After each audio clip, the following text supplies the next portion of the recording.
At kaugnay po niyan, alamin natin ang pinaka-update sa bagyo mula kay ABS-CBN resident meteorologist Ariel Rojas. Unang-una, Ariel, nasa na si Ophel at nasaan na rin si Pepito?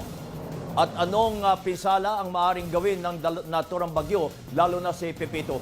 Yes, kabayan, humihina at lumalayo pa ang bagyong Ophel, samantalang mas lumalakas naman at mas lumalapit ang bagyong Pepito. Sa norte muna tayo kung saan po ay pansamantalang lumabas ng Philippine Area of Responsibility ang Severe Tropical Storm Ophel na nasa layong 205 kilometers west-northwest ng Itbayat, Batanes. At ito po ay kumikilos pa north-northwest sa bilis na 15 kilometers per hour. Nakataas pa rin po ang Tropical Cyclone Wind Signal number 1 sa northern part ng Batanes sa bayan po ng Itbayat, na pwede pong ibaba na rin habang lumalayo pa ang bagyo dahil sa muling pagpasok ng bagyo sa PAR maya-maya lamang po ay dadaan ito dyan sa may bahagi ng southern Taiwan at posible itong tuluyan ng humina at maging low pressure area na lamang.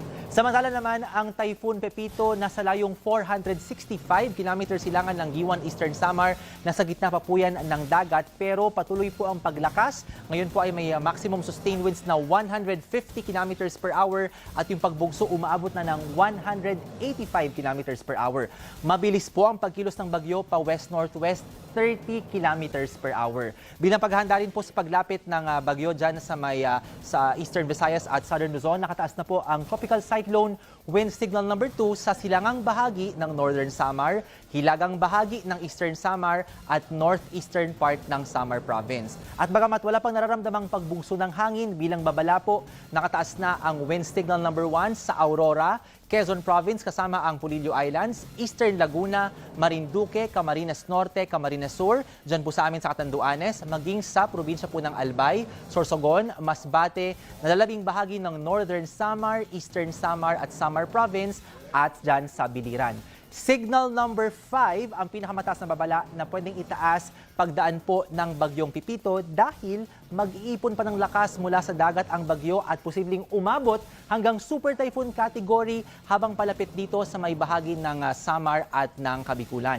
Posible pong mag-landfall ang bagyo habang kasagsagan ng kalakasan nito dyan sa amin sa Catanduanes. Kung hindi po Sabado ng gabi ay Linggo ng madaling araw. Saka po tutumbukin ang bahagi ng Northern Quezon o Aurora, Linggo ng hapon.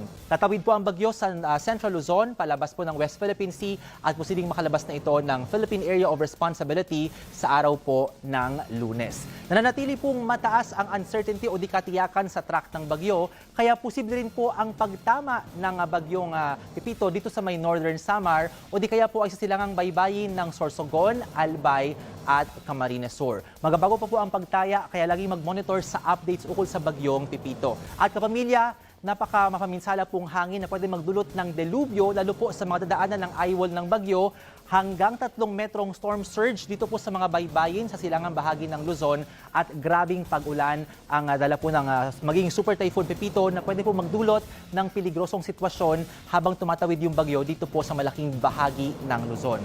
Narito po ang mga aasahang pag-ulang dala ng bagyo base sa The Weather Company. Sabayan po natin yung pagkilos ng bagyo. Sabado ng umaga, magsisimula yung mga pag-ulan sa may bahagi ng Samar. Mas lalakas po yan pagsapit ng tanghali ng Sabado at Sabado naman po ng hapon, dito na magiging maulan dyan sa amin sa Catanduanes at mula po hapon ng Sabado or ng gabi, tuloy-tuloy hanggang madaling araw, mabababad po sa malalakas hanggang matinding pag-ulan itong Camarines provinces hanggang madaling araw po yan ng Linggo. Dito po sa ating kulay, yung maroon po ay torrential o walang humpay na pag-ulan, yung pula po ay matinding ulan at yung orange po ay malakas na mga pag-ulan. Umaga naman ng Linggo, yung bagyo gagalaw po palapit sa may silangang bahagi ng Luzon. Kaya po magiging maulan na rin bago magtanghali, pati ang Isabela, Quirino, Nueva Vizcaya, ito pong probinsya ng Aurora, itong silangang bahagi ng Nueva Ecija, Bulacan, pati po Rizal at itong northern part ng Quezon.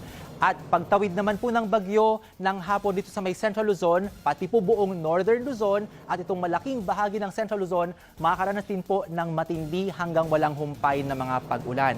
Paglabas naman ng bagyo dyan sa may West Philippine Sea, dito na po sa may Cordillera, Ilocos Region, lalo po sa may La Union at Pangasinan, yung konsentrasyon ng malalakas na mga pag-ulan. Dahil po sa dami ng aasang ibabagsak na ulan ng bagyo, malawakan po hanggang sa matinding pagbaha at landslides ang pwedeng dalhin po ng malalakas na mga pagulang ito sa maraming bahagi ng Luzon. Tayo naman po sa Metro Manila, kailan ba mararamdaman ang epekto ng bagyo?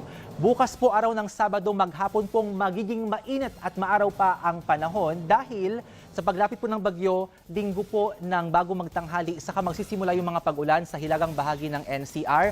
Mas malalakas po yan mula hapon at may aasahan pang mga pag-ulan pagsapit ng linggo ng gabi dito po sa Kamaynilaan.